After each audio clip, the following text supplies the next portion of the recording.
C'est en 1939 que la princesse Élisabeth a rencontré le jeune Philippe de Grèce.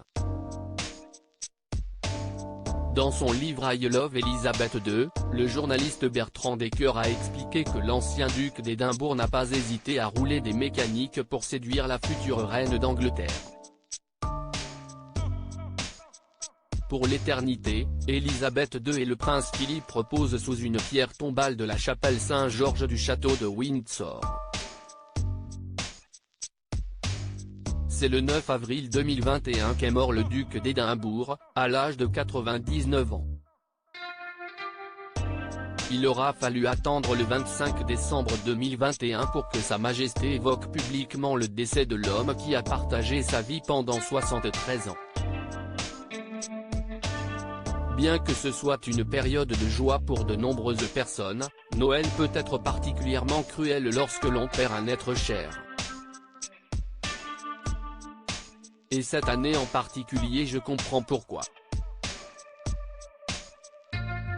Depuis le décès mon regretté Philippe, j'ai tiré beaucoup de réconfort des marques d'affection que l'on m'a témoignées. Son sens du service, sa curiosité intellectuelle et sa capacité à trouver des raisons de se réjouir dans toutes les situations étaient irrépressibles. Son regard malicieux était présent jusqu'à la fin de sa vie.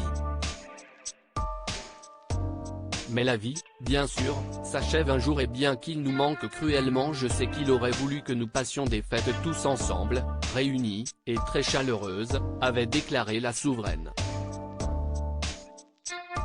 Et le 8 septembre 2022, Élisabeth II a rendu son dernier souffle, rejoignant définitivement le prince Philippe dans l'au-delà.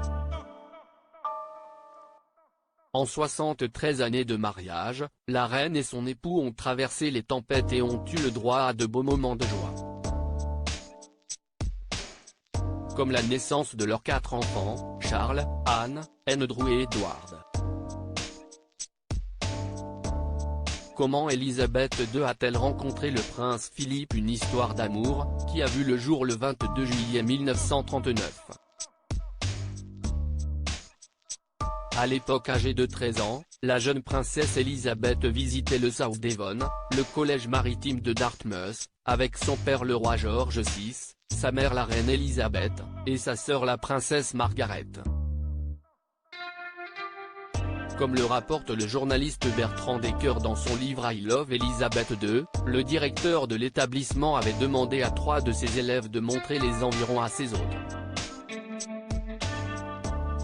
Parmi eux, Philippe, jeune prince de Grèce et de Danemark. Le coup de foudre est immédiat pour Élisabeth, qui fond pour la prestance, la force et la beauté de ce jeune homme. Mais toutes les bonnes choses ont une fin, même chez la monarchie britannique. Élisabeth, sa sœur et ses parents sont repartis à bord du yacht royal, qui remontait la rivière Dart.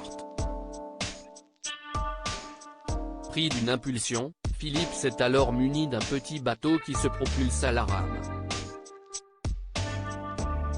Tout muscle dehors, riant de ses grandes dents blanches, il s'accroche au yacht royal et adresse de petits signes, et de coquins clins d'œil, à la princesse héritière qui, évidemment, n'en perd pas une miette, rapporte Bertrand Decker. Le début d'une folle histoire d'amour.